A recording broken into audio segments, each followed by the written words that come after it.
અમરેલી સ્વામિનારાયણ મંદિરે શાક ઉત્સવ અને કથાનું આયોજન કરવામાં આવ્યું હતું। અમરેલીમાં સ્વામિનારાયણ મંદિર ખાતે શાક ઉત્સવ અને કથાનું આયોજન કરવામાં આવતા અનેક હરિભક્તો અને આમ જનતાએ પ્રસાદનો લાભ લીધો હતો। કથાને કારણે અનેરું ધાર્મિક વાતાવરણ જોવા મળ્યું હતું।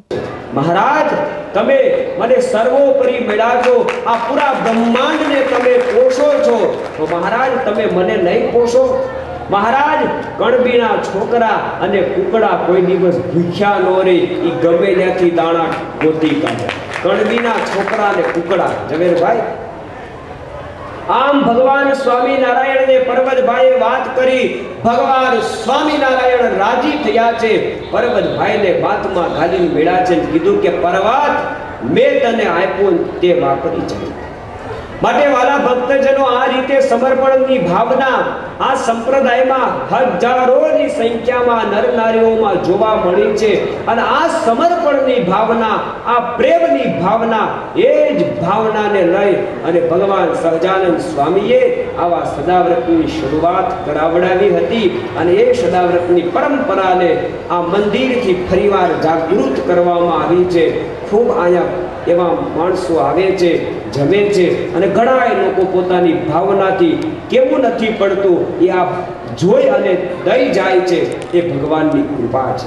એ ભગવાન સ્વામિનારાયણે જીવાત્માઓના કલ્યાણ માટે વિચાર્યું છે। મહારાજે પાછો વિચાર કર્યો કે સદાવ્રતમાં પણ કેટલા જીવાત્માઓના કલ્યાણ થશે, માટે કાંઈક એવા ઉત્સવો કરું, કાંઈક એવા સમયાઓ કરું કે જે ઉત્સવોમાં, જે સમયાઓમાં, જે જગ્નોમાં હજારો માણસો આવે અને એ માણસો અમારા દર્શન કરે, અમારો પ્રસાદ જમે અને એનો ઉદ્ધાર થાય।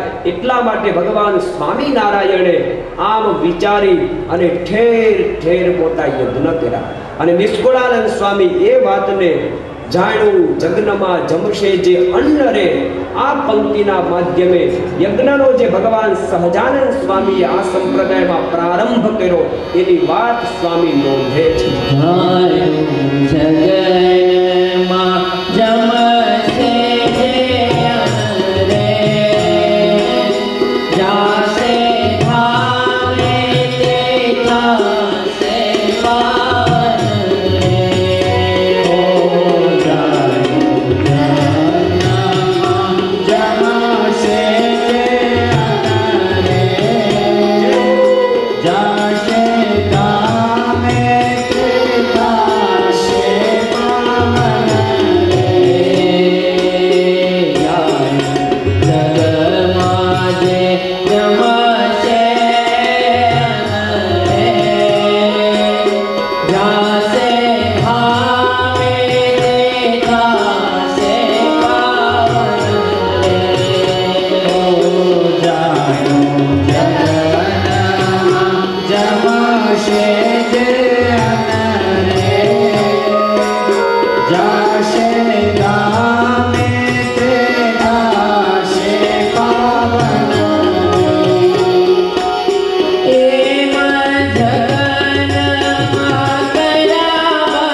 સદાવ્રતની પરંપરા શરૂ કર્યા બાદ ભગવાન શ્રી હરિએ વિચાર કર્યો કે મોટા મોટા યજ્ઞ કરો, મોટા મોટા ઉત્સવો કરો.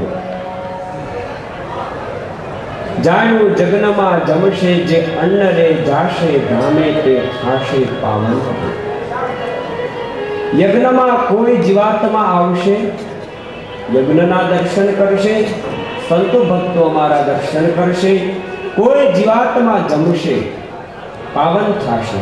અને ભગવાન પૂજ્ય છે, સંત છે, એ પૂજ્ય છે, માટે સમાજે એની પૂરી મર્યાદા રાખવી જોઈએ. બ્રાહ્મણો પણ થોડાક ધનના લાલચુ થયા, વ્યસની થયા, એટલા બધા નિર્દોષ તો છીએ.